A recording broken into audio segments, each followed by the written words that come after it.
Welcome back. We're continuing our discussion about Iraq. Joining me on set now is Cedric Leighton, a former US Air Force Colonel and the founder and president of Cedric Leighton Associates. Cedric, thanks so much for joining us. It's my pleasure, Anand. Let's look at the security situation in the northwest of Iraq. The United States has been conducting airstrikes against Islamic State targets there. Now we're hearing 130 US advisors are being deployed to Iraq.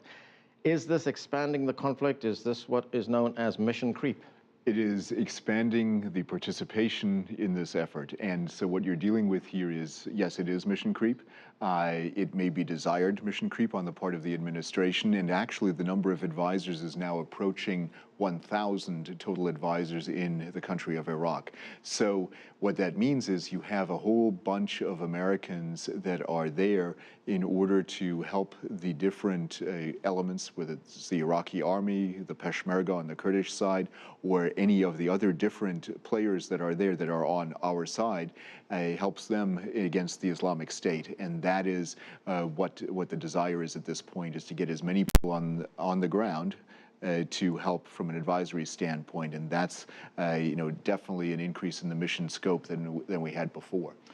The United States said at the outset that its primary goal here is to relieve the siege on the mountain. Tens of thousands of people still trapped there, to take on Islamic State militants in that part of the world. And I mean, are they succeeding in that mission? I think it's too early to say. Right now, what you have is a situation where you have a humanitarian crisis that is centered around Mount Sinjar. You have the Yazidi minority, religious and ethnic minority that is in that area, that is in essence holed up on that mountain. And the goal, as originally stated, was to have some kind of a safety zone for these people. Now, what is in fact happening is that we're getting to a point where there has to be some kind of a corridor that allows them to get off of that mountain and to go to some other place, probably a third country of some type, to be resettled. In essence, what the Yazidis are telling us is that there is a degree of ethnic cleansing that is taking place in northern Iraq right now on the part of members of the Islamic State and their adherents, and that is what is driving them to the mountain and also across the border into Syria. So there are some significant humanitarian issues there, and the international effort and the U.S. effort right now is designed to work in that particular arena and try to, in essence, minimize or at least mitigate this particular humanitarian aspect to this crisis.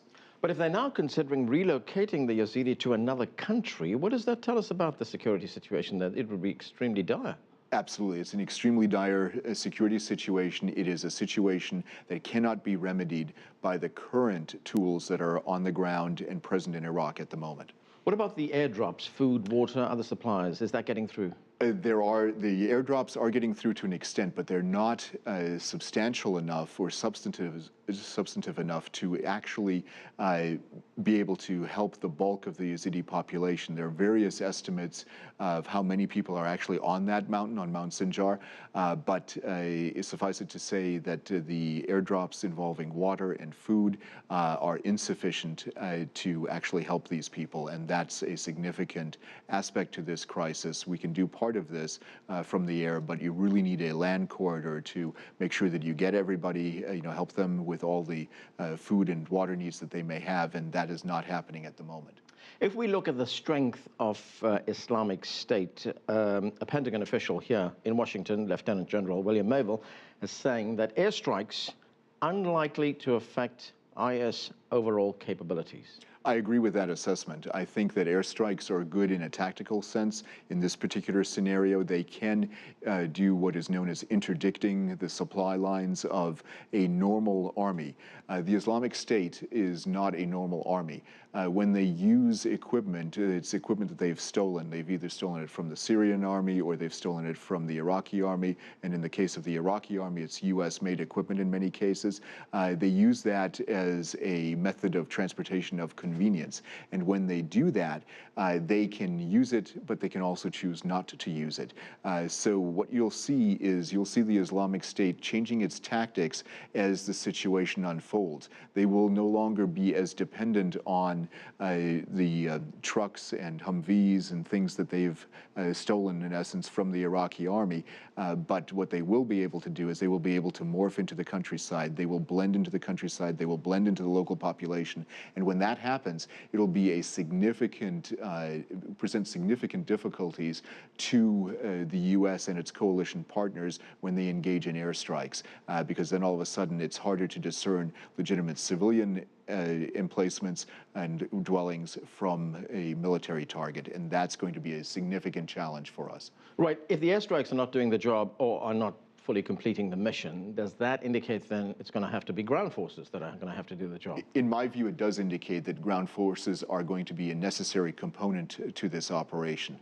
The reason for that is that you can only affect certain things from the ground. Air power is wonderful when it comes to actually providing specific firepower on a specific target.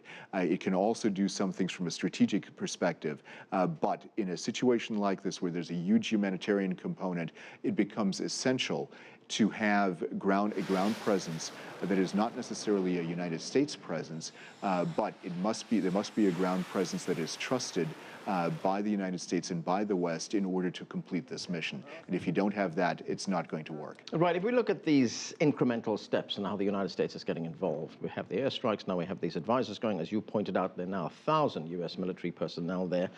Do you get the impression that the president has a grand strategic plan here, knows what he's doing, or is it a case, as Tom Friedman of the New York Times put it, the United States being clueless? Well, I wouldn't say that we're clueless. We have a lot of experience in Iraq. We have a lot of experience in the Middle East. But what is the case is that the United States does not have a grand strategy for dealing with the Middle East. And that is a significant shortfall and a significant weakness as we move forward. The United States needs a grand strategy in order to properly partition its resources and apportion its resources in a way that will allow it to be effective in situations like this. We knew that situations like this would happen. The question is where and when. And if you have a grand strategy, you can at least have the building blocks that you can use to go forward and create a good and adequate response to a crisis of this type. We don't have any of that, and that's the significant weakness right now. But there's also another question. Can one negotiate with a group like Islamic State? I mean, they're made of disparate members. We don't know whether they have a unified leadership. Can one negotiate with them? It's very difficult. There are two factors. First of all, the disunity that you described within the Islamic State, and the fact that the Islamic State is somewhat dependent on one charismatic political leader at the present time. The other part of it is that the Islamic State has some very specific and very hardline positions that make it almost impossible for them at this juncture to negotiate with either the Iraqi government or the United States. And I think the administration would prefer for them to negotiate with the Iraqi government or the Kurdish state as possibilities.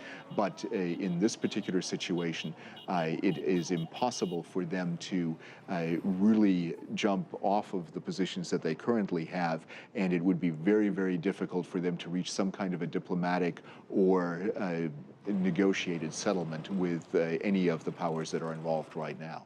And we have another development, which is the fact that the United States, according to the Guardian newspaper, as well as France, are now arming Kurdish forces to take on Islamic State. I mean, Kurdish forces, or the Peshmerga as they're known, they're non-state actors. That's right. Technically, they are non-state actors. So the United States is arming a group in a country with which it has diplomatic relations, which it recognizes as a sovereign state. That's, yeah, and what you're seeing is the de facto movement from the Kurdistan being simply a region of Iraq into a more autonomous state, possibly potentially, at least a potential state.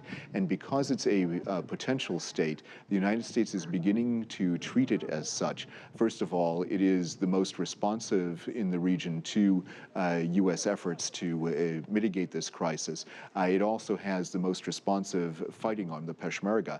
And because of that, they're looking at what happens next. Because if Iraq disintegrates, you have to have friends in the region. And the Kurdish state, or potential Kurdish state, is a very high candidate on the list of friends, potential friends in the region, and the United States wants to keep it that way. Very volatile situation. Cedric Leighton, thanks for joining us.